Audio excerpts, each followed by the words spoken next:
आज मैं आपको सुनाऊंगी अलिफास्तद और शागिर्द लड़की की एक दिलचस्प कहानी। चैनल को फॉलो करना ना भूली। शुक्रिया। इस वक्त मेरी उम्र 16 साल थी। घर में कोई नहीं था। उम्मी अबुआ रिश्तेदारों के यहाँ गए हुए थे और मैं घर में अकेली थी। मैंने सोचा उस्ताद जी के आने से पहले नहा लूं, फिर आराम से बैठकर पढ़ाई करूंगी। मैं गुस्ल खाने के अटैच्ड बाथरूम में नहाने चली गई। कुछ देर बाद बाहर आई तो सामने उस्ताद जी सोफे पर बैठे मेरा इंतज़ार कर रहे थे। कपड़े गीले होने की वजह से मेरे प्राइवेट हिस्से साफ नजर आ रहे थे। उस्ताद जी की जैसे ही मुझ पर नज़र पड़ी तो उनकी आंखें हैरत से फैल गईं, क्योंकि मैंने नीचे वाले कपड़े नहीं पहने थे। उस्ताद जी जवान आदमी थे। मैं बेध्यानी में उस्ताद जी के बराबर किताब लेकर बैठ गई। अचानक मेरी नज़र उस्ताद जी की शलवार पर पड़ी तो वो भारी देखकर मैं शर्मिंदा हो गई। मेरे ज़हन में एक शैतानी ख्याल आया कि अगर थोड़ी सी मेहनत की जाए तो बात बन सकती है। मैंने जानबूझकर अपनी किताब नीचे गिरा दी और जानबूझकर नीचे झुककर किताब उठाने लगी। उस्ताद जी की नज़रें मेरे सीने पर ऐसे जिमी थीं जैसे कोई भूखा इंसान खाने वाली चीज़ को देखता है। मैं उठकर दोबारा सीधी होकर सोफे पर बैठ गई। आज तो वैसे भी पूरा घर खाली पड़ा हुआ था और किसी को शक भी नहीं होना था। आखिरकार मैंने थोड़ी सी हिम्मत की और उस्ताद जी का हाथ पकड़कर अपने सीने पर रख लिया। उस्ताद जी शायद पहले से ही इस बात के इंतज़ार में थे कि मैं कब उनकी दावत दूं और कब वो कनवारी लड़की का मज़ा चखें। इससे पहले कि उस्ताद जी आखिरी हद पार करते, मैंने एक शर्त रखी।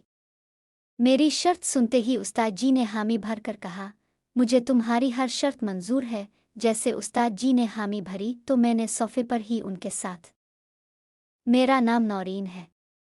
मेरी माँ को मेरा एकेडमी जाना पसंद नहीं था, क्योंकि वो अमीर और जदीद ख़यालात की मालिक थी।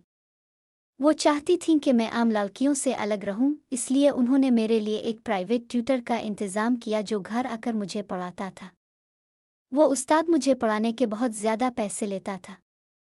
मेरी माँ फ़ख्र से कहती थीं कि उन्होंने अपनी बेटी के लिए एक बेहतरीन उस्ताद रखा है जो बहुत महंगा है लेकिन बेहतरीन पढ़ाता है।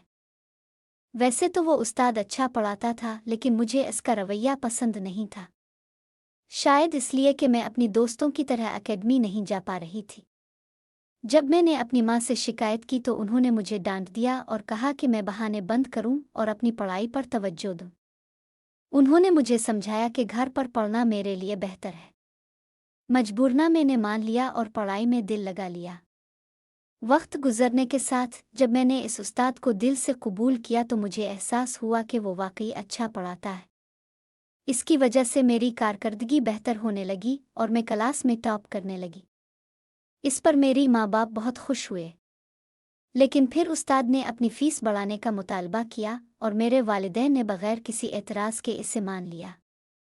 कुछ अरसे बाद इसने कहा कि वो शाम को पढ़ाएगा, क्योंकि दिन में इसके पास वक्त नहीं होता। मेरे वालिदैन ने ये भी मान लिया। वो अक्सर रात को पार्टियों में चले जाते थे, इसलिए उन्हें इस बात की फ़िक्र नहीं थी कि मैं किस वक्त पढ़ रही हूँ।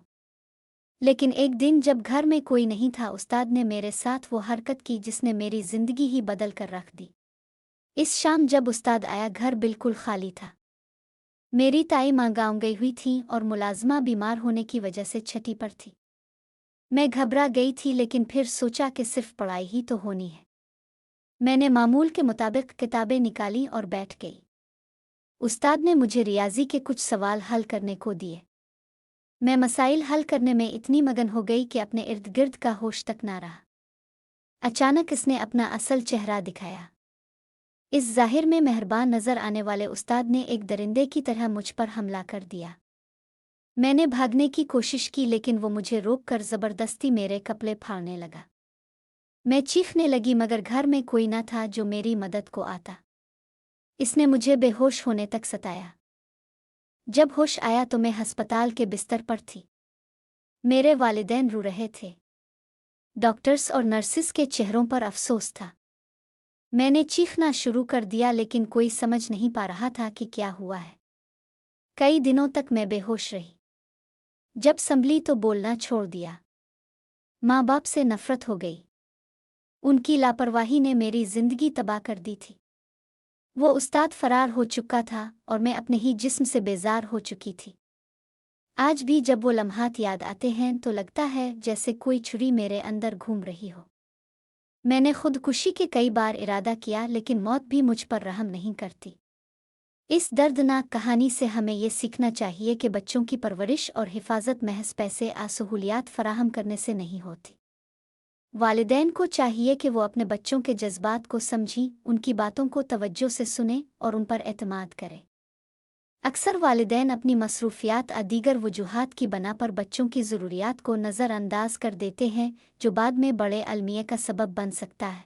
हमारे मुआशरे में लड़कियों की हिफाजत और तरबियत पर खुसूसी तवज्जो देने की ज़रूरत है। घर में मुलाजिम, ड्राइवर या ट्यूटर रखते वक्त मुकम्मल तहक़ीक़ करनी चाहिए। बच्चों को छोटी उम्र से ही अच्छे और बुरे छूने के फ़र्क से आगाह करना चाहिए, ताकि वो किसी नागवार सूरत-ए-हाल को पहचान सकें और फ़ौरन वालिदैन को इत्तला दे सकें। ये भी ज़रूरी है कि अगर कोई बच्चा किसी तकलीफ़ दे वाक़ये का शिकार हो जाए तो इसे मुआशरे में शर्मिंदगी का सामना न करना पड़े। मुतासिरा अफ़राद की बहाली के लिए माहिरीन नफ्सियात की मदद लेनी चाहिए।